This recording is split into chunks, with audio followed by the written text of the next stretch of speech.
Hello students, जैसे कि कल आप सभी का रिजल्ट कहीं ना कहीं आ चुका होगा एसटीटी का। ऐसे में एसटीटी रिजल्ट आने के बाद कई सारे कमेंट्स एवं कई सारे ऐसे मैसेज आ रहे हैं कि सर बीपीएससी 2.0 जो अब जल्द ही होने वाली है, इसी मंथ आपको कहीं ना कहीं नोटिफिकेशन देखने को मिल सकता है।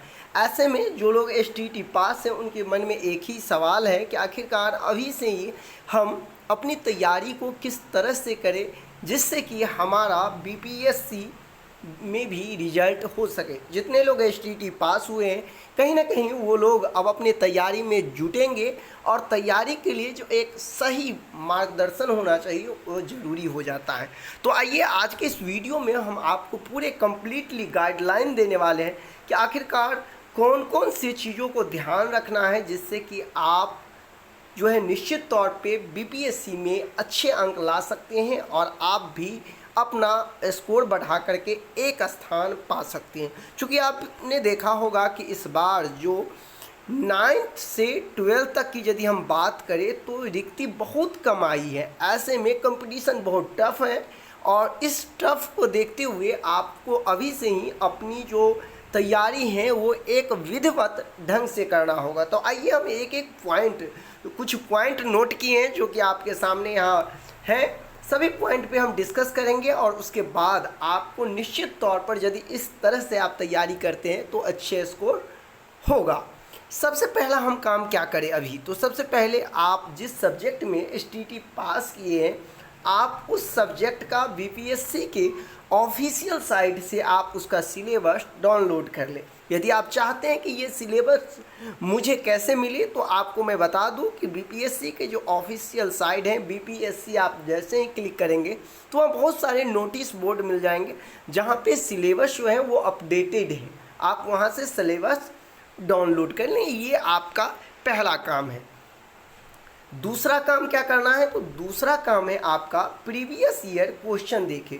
चूँकि आपको पता ही होगा कि अगस्त में एसटीटी पास जो कैंडिडेट थे उनका बीपीएससी एग्ज़ाम हुआ था, चाहे हम बात करें 9th 10th की या फिर 11th 12th, सभी सब्जेक्ट का परीक्षा बीपीएससी ने लिया था। ऐसे में उनका जो क्वेश्चन है उस सभी क्वेश्चन को आपका चाहे जो भी सब्जेक्ट हैं वो सभी क्वेश्चन अपलोड है बीपीएससी के साइट पे।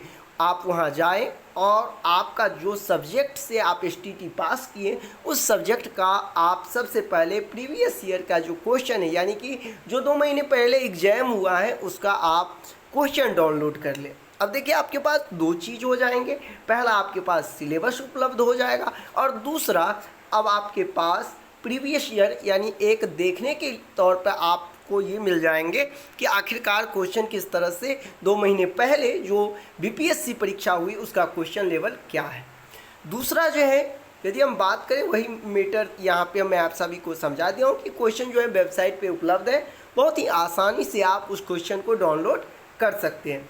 इसके बाद है हम कौन से बुक का चयन करें। देखिए जैसे ही आप क्वेश्चन देखेंगे तो उससे आपको ये पता लग जाएगा कि क्वेश्चन का यदि हम बात करें तो लगभग 70% यदि हम बात करें तो वो एससीईआरटी और एनसीईआरटी बुक से लिया गया है। तो इसीलिए आपको जो फोकस करना है वो सबसे ज़्यादा एससीईआरटी और एनसीईआरटी के बुक पे। यदि हम बात करें यदि आप 9th 10th के हैं या फिर 11th 12th के हैं तो पर भी आपको क्लास 9th से लेकर 12th तक के आपके अपने सब्जेक्ट के बुक को देखना होगा। सिर्फ और सिर्फ लैंग्वेज पेपर छोड़ करके, लैंग्वेज पेपर के जो कैंडिडेट होंगे तो उनको अपना लैंग्वेज का जो व्याकरण है वो सब भी उन्हें देखना होगा, ठीक है। चूँकि लैंग्वेज पेपर में जो व्याकरण है वो काफ़ी इम्पोर्टेंट हो जाता है, ठीक है। तो आप लोग इसके जगह पे एनसीईआरटी एससीईआरटी का व्याकरण जो है चाहे जो भी सब्जेक्ट है आपका जो भी लैंग्वेज पेपर है उसको आप देख लेंगे।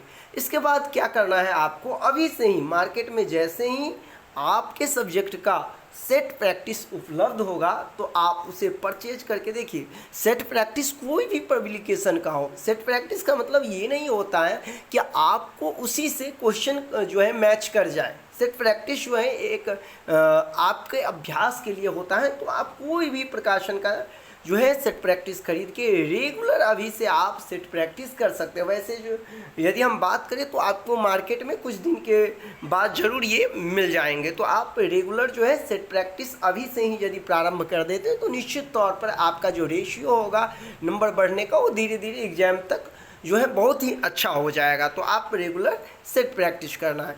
इसके बाद यदि हम बात करें तो रेगुलर आपको करंट अफेयर्स देखना है।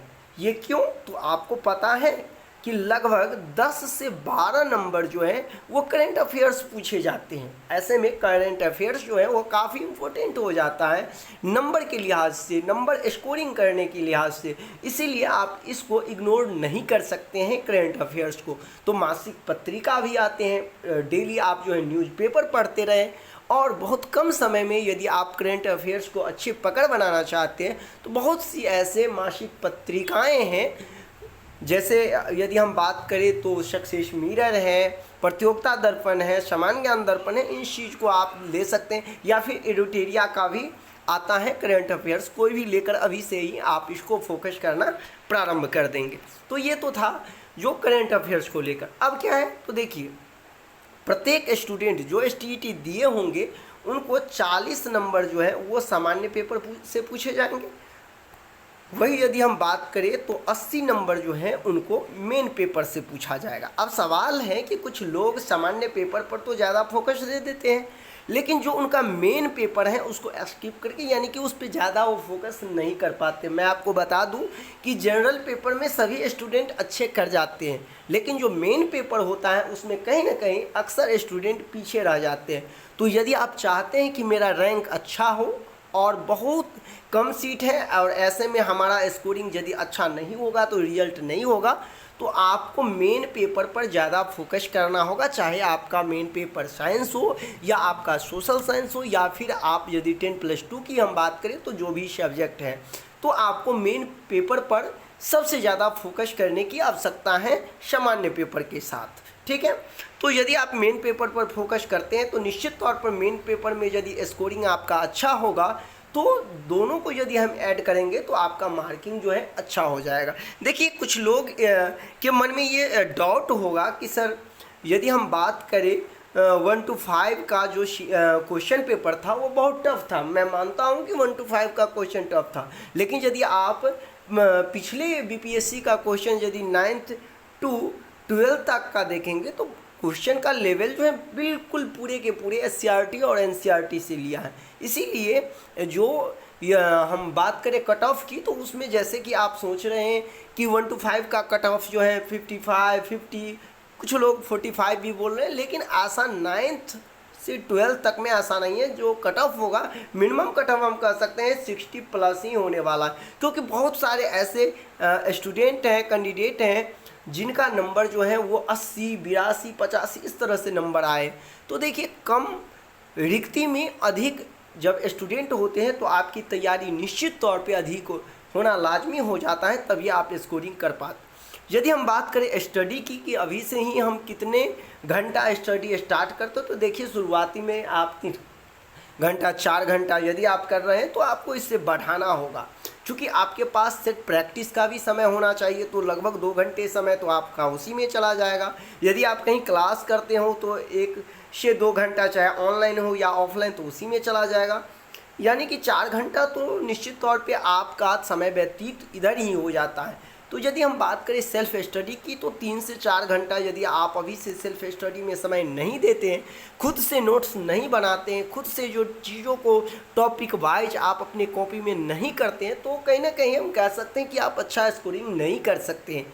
तो इसके लिए आपको अभी से ही 8 से 10 घंटा जो है self study, practice set, coaching, ये सब मिला करके ज़रूर होना चाहिए। और यदि ये सब चीज़ों को अभी से ही आप अवलोकन करते हैं, इन सभी मेथड को, इन सभी तरीक़ों को यदि अपनाते हैं, तो निश्चित तौर पर आप देखेंगे कि कुछ ही दिनों के बाद जो है, यानी कि जब आप 15 से 20 दिन इस चीज़ को फॉलो करते हैं तो निश्चित तौर पर आप में जो है एक अच्छा सुधार देखने को मिल सकता है। और यदि बहुत कम समय में भी एग्जाम होता है तो आप एक अच्छा स्कोर कर सकते हैं, क्योंकि समय आपके साथ साथ सभी के पास उतना ही समय है। बस अंतर है कि आप अपना जो स्टडी है 5 घंटा कर रहे होंगे, तो कोई आपका जो प्रतियोगी है वो आपके अकॉर्डिंग दुगुना, वो 10 घंटा यदि पढ़ते हैं तो निश्चित तौर पे आपसे ज़्यादा स्कोरिंग होगा, और ऐसे में आप जो है कहीं ना कहीं शिक्षक बनने से बाहर रह सकते हैं और वो शिक्षक बन जाएंगे। तो ये बहुत बड़ा एक कह सकते हैं कि रिक्ति के अनुसार जो है अभ्यर्थी हैं, तो आपको अभी से ही निश्चित तौर पर अधिक तैयारी करने की आवश्यकता है और इस चीज़ को फॉलो करें। आपको मैं दावे के साथ कह सकता हूं कि आपको बहुत ही बेहतर जो है परिणाम देखने को मिल सकता है। तो अभी से ही आप लोग इस चीज़ को फॉलो करें। मिलते हैं नेक्स्ट वीडियो में। इसी तरह हम आगे भी सिलेबस हो या क्वेश्चन को लेकर इसी तरह की इन्फॉर्मेशन आपको देते रहेंगे। तो चैनल को सब्सक्राइब जरूर कर ले, जिससे कि आपको सभी इन्फॉर्मेशन शिक्षण से संबंधित जानकारी मिल सके। मिलते हैं नेक्स्ट वीडियो में। अभी के लिए बस इतना ही। धन्यवाद।